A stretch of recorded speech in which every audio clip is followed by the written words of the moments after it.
some documentary footage that we shot here on campus, and we're going to set that up in a minute. But Dr. Lowen, could you share some statistics, please, of homelessness? I certainly can.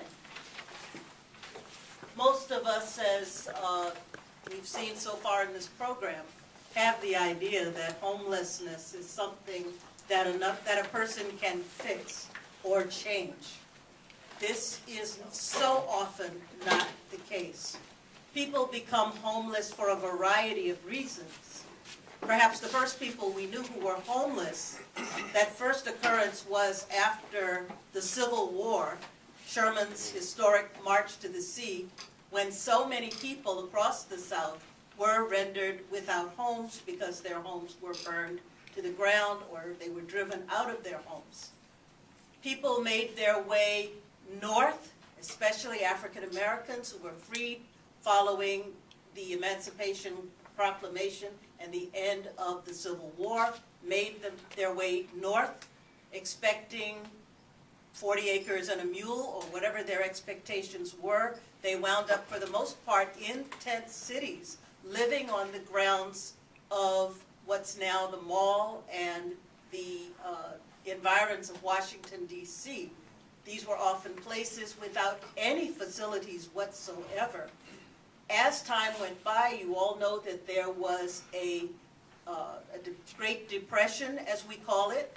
People found themselves without homes because banks collapsed, monetary systems collapsed, there were no jobs. Wealthy people found themselves without money, and they wound up often roaming the countryside. You've all heard of hobos, people who live near the railroad tracks and just hop trains to go wherever they were able to go, looking for migrant work on farms or whatever would keep them alive. Many, many children became homeless at that time, and those who were fortunate were picked up by organizations, some of the religious organizations, Salvation Army, and settlement houses that took care of them.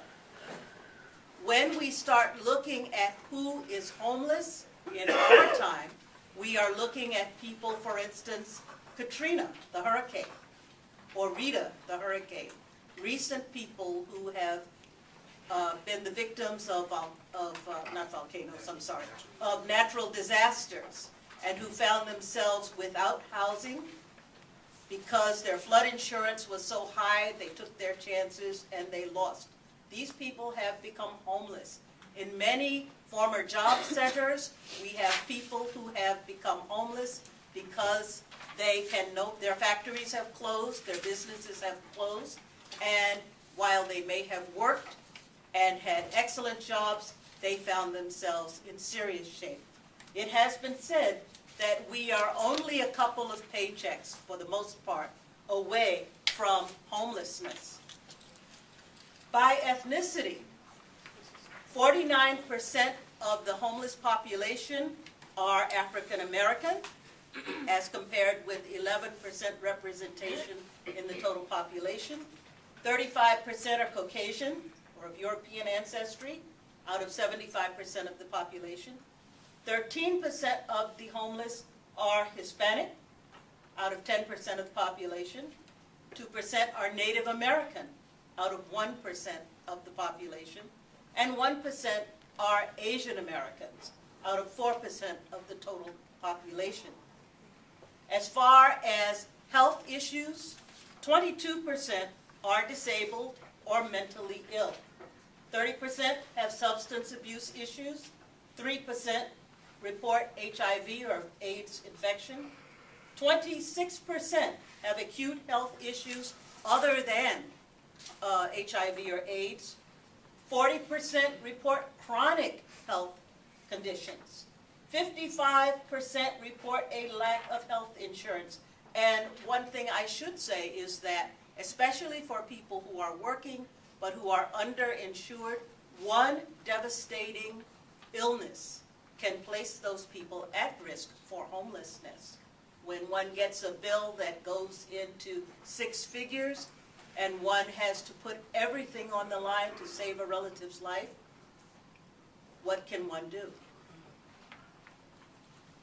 58% of people report not having enough food to eat. The estimate is that in the United States, 1 out of 6 people goes to bed hungry every night. Education-wise, not all of the homeless are uneducated. 38% have less than a high school diploma. The rest may have a high school diploma or more than a high school education. As far as employment is concerned, 44% of the homeless have worked in the past week. 13% have regular jobs. And when we think of the homeless as just people who are wrapped in plastic bags and blankets or shuffling along or who smell, no, some of them may be people that serve you in different places, that are in fairly good positions, but they can be seen at night looking for a place to live. 70% of homeless people report that at some point they supported themselves by panhandling and or prostitution. And 50% receive less than $300 a month as income. 71% reside in central cities. 21% live in the suburbs. 9% live in rural settings.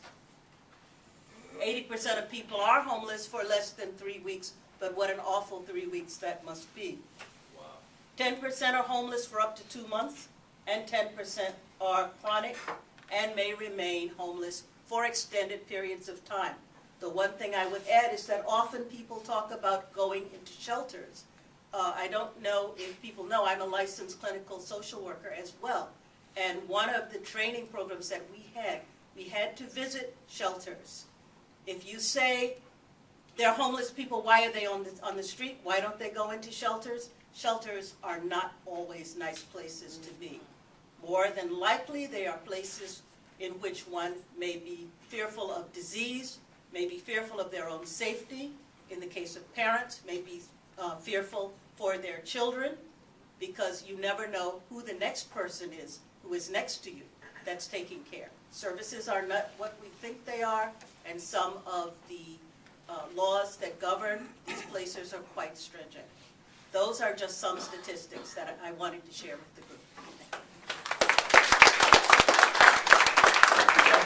So basically what I wanted to do is try to contextualize this notion of homelessness to give it a more global, at least a national perspective, so that we can begin to open our minds and open the paradigm, essentially, how we view these people. Because I think, as profoundly as Dr. Lowen has put, most of us are about a couple projects from being homelessness or unforeseen tragic situation befalling our lives. And so we should just count ourselves lucky and or blessed not to be in these situations. And certainly we should have compassion for those who are not as fortunate to be living in a different geographic location. For example, hurricane climate or flood ravaged areas. I guess we have snow, so I guess we should be okay, huh? Okay, what I want to do now is to show a clip of some footage that we shot here in Bryan Stratton. And we're going to contextualize the show a little bit more, and we're going to talk. We're going to see some footage, and then we're going to talk to another student here. Okay, so can you please hurry on?